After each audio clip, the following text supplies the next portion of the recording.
नमस्कार, बहुत स्वागत है आपका न्यूज 18 के डिजिटल प्लेटफॉर्म पर। मैं हूं आपके साथ अंशिका पाठक।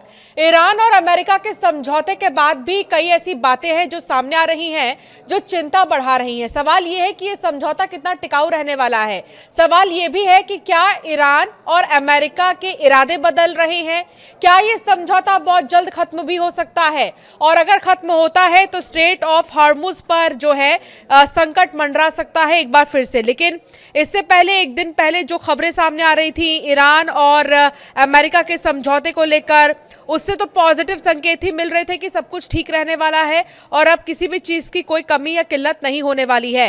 लेकिन एक बड़ी खबर जो सामने आ रही है वो ये कि क्या वाकई में सब ठीक रहने वाला है आने वाले 10 दिनों तक भी।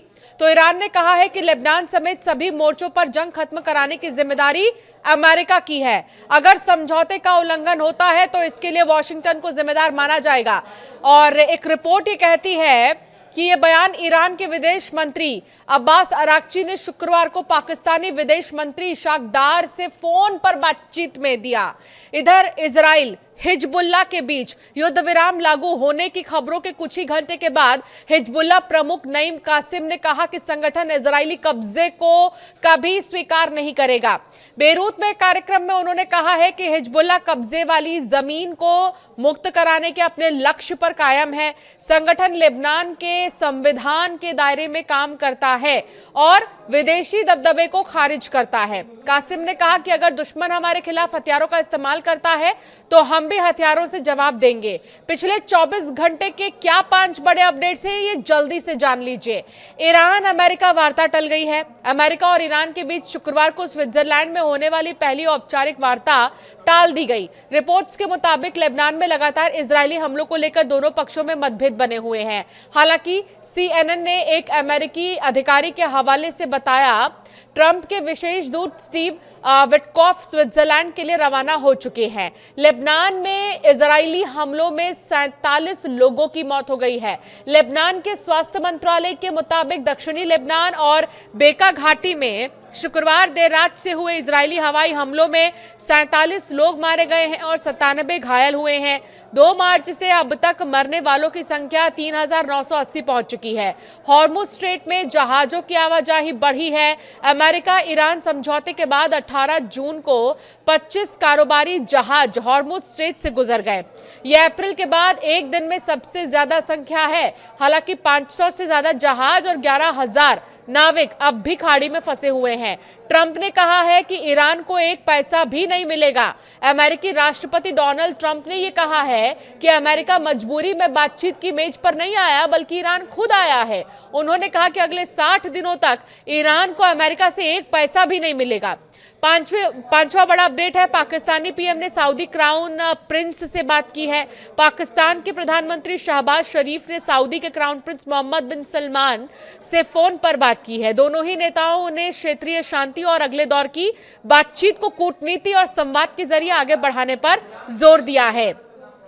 ट्रंप ने क्वांटस इनसाइट्स का एक सर्वे साझा किया है जिसमें अमेरिका ईरान के शुरुआती समझौते पर लोगों की राय पूछी गई। इस समझौते में दोनों ही देशों के बीच तनाव रोकने और हॉर्मुज स्ट्रेट से जहाजों की आवाजाही फिर से शुरू करने और ईरान के परमाणु कार्यक्रम और प्रतिबंधों पर 60 दिनों तक बातचीत करने का प्रस्ताव शामिल है।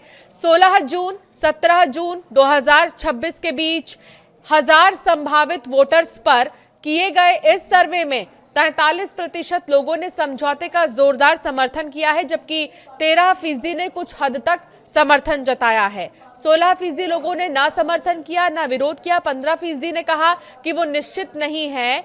वहीं 8% लोगों ने इसका कड़ा विरोध किया है और 5% ने कुछ हद तक विरोध जताया है। कुल मिलाकर बहुत कम लोग ऐसे हैं जिन्होंने समझौते का विरोध जताया। लेकिन एक चीज मैं आपको बताने वाली हूं, अमेरिका ईरान समझौते के बाद अगले 60 दिनों में 5 बातों पर नजर रहने वाली है। वो 5 बातें क्या हैं, सबसे पहले आपको ये बताती हूं। अगले 60 दिनों में जिन 5 बातों पर नजर रहने वाली है उसमें पहली बात तो ये है कि क्या ये युद्ध विराम कायम रहेगा। ये सवाल हर किसी के मन में है कि क्या ये जो युद्ध विराम है ये कायम रहने वाला है। समझौते के तहत दोनों देशों को तुरंत सैन्य कार्रवाई रोकनी होगी। हालांकि अगर किसी पक्ष को लगे कि दूसरा देश अपनी प्रतिबद्धताएं नहीं निभा रहा है तो बातचीत रुक सकती है। दूसरी बड़ी बात क्या है वो अब आपको बताती हूं। क्या परमाणु विवाद सुलझ पाएगा? ईरान ने फिर कहा है कि वो परमाणु हथियार नहीं बनाएगा, लेकिन अब सबसे बड़ा सवाल यह है कि इसकी मॉनिटरिंग की प्रक्रिया कैसे लागू होगी, ये पता कैसे चलेगा। तीसरी बड़ी बात जिस पर नजर रहने वाली है वो ये कि इस पर अमेरिका और ईरान दोनों के दावे अलग अलग हैं। इसके लिए ईरान को भी अपनी शर्तें पूरी करनी होंगी। और चौथी बड़ी बात यह है कि क्या स्ट्रेट ऑफ हॉर्मुज खुला रहेगा? अगर ये व्यवस्था सफल रही तो वैश्विक तेल बाजार को राहत मिल सकती है और भारत जैसे बड़े तेल आयातकों को भी इसका फायदा मिलेगा। हालांकि भविष्य में समुद्री नियमों और सुरक्षा को लेकर कई सवाल अभी बाकी हैं। और पांचवी बड़ी बात क्या है वो भी समझिए। क्या अस्थायी समझौता अस्थायी शांति में बदल पाएगा? सवाल यह है कि क्या अस्थायी समझौता स्थायी शांति में बदलेगा? तो सबसे बड़ा सवाल तो यही है। मौजूदा एमओयू केवल एक शुरुआती ढांचा है। अगले 60 दिनों में दोनों ही देशों को प्रतिबंधों, परमाणु कार्यक्रम, क्षेत्रीय सुरक्षा, अंतर्राष्ट्रीय गारंटी जैसे कई मुश्किल मुद्दों पर सहमति बनानी होगी। तो ये 5 पॉइंट्स हैं जिन पर नजर रहने वाली है अगले 60 दिन के लिए। तो दूसरी तरफ ब्रिटेन के समुद्री निगरानी केंद्र UKMTO ने अपनी ताजा एडवाइजरी में हॉर्मुज स्ट्रेट में खतरे का स्तर मॉडरेट यानी कि मध्यम बनाए रखा है। 2 दिन पहले इस खतरे को सब्सटेंशियल यानी कि काफी अधिक बताया गया था। एडवाइजरी में यह कहा गया है कि ओमान के पास से गुजरने वाला हॉर्मुज स्ट्रेट का दक्षिणी मार्ग दिन और रात दोनों समय जहाजों के लिए खुला है। हालांकि जहाजों को सतर्क रहने की सलाह दी गई है क्योंकि समुद्र में अभी भी बारूदी सुरंगें मौजूद हो सकती हैं और उन्हें हटाने का काम जारी रखने के लिए कई कारण इलाके में नौसैनिक गतिविधियां बढ़ी हुई हैं। अमेरिकी राष्ट्रपति ट्रंप ने शुक्रवार को हिजबुल्लाह और इजराइल के बीच सीजफायर पर सहमति के बाद इजरायली प्रधानमंत्री बेंजामिन नेतन्याहू की खुलकर तारीफ की। ट्रंप ने कहा कि हम बहुत मजबूती से खड़े रहे और नेतन्याहू एक योद्धा प्रधानमंत्री हैं, उन्हें इसका श्रेय मिलना चाहिए। अमेरिकी राष्ट्रपति ट्रंप ने कहा है कि उन्होंने इजराइल से हिजबुल्लाह के साथ सीज फायर पर सहमत होने का आग्रह किया था। ट्रंप ने अमेरिकी चैनल NBC न्यूज को एक फोन पर दिए इंटरव्यू में बताया कि उन्होंने दिन में इजरायली नेतृत्व से संपर्क किया और संघर्ष विराम के प्रयासों का समर्थन करने के लिए कहा। हालांकि उन्होंने ये साफ नहीं किया कि उनकी सीधे प्रधानमंत्री बेंजामिन नेतन्याहू से बात हुई या नहीं हुई। संघर्ष विराम को लेकर ट्रंप ने कहा कि ये एक सकारात्मक कदम है। अमेरिका और ईरान के बीच समझौते के बाद अब ये सीज फायर केक पर आइसिंग की तरह ही है। राष्ट्रपति ट्रंप के विशेष दूत स्टीव विटकॉफ स्विट्जरलैंड के लिए रवाना हो चुके हैं, जहां अमेरिका और ईरान के बीच तकनीकी स्तर की वार्ता को फिर से पटरी पर लाने की कोशिश की जा रही है। ट्रंप के दामाद जेरेड कुशनर के भी संभावित वार्ता में शामिल होने के लिए स्विट्जरलैंड पहुंचने की उम्मीद है। हालांकि बातचीत कब शुरू होगी यह अभी साफ नहीं है। वार्ता का अगला दौर शुक्रवार से शुरू होना था, लेकिन लेबनान में इजराइल और हिजबुल्लाह के बीच बढ़ी हिंसा के कारण इसे अचानक से टाल दिया गया। विटकॉफ और कुशनर ने ही ईरान के साथ शुरुआती समझौता यानी ज्ञापन MOU तक पहुंचने वाली बातचीत का नेतृत्व किया था।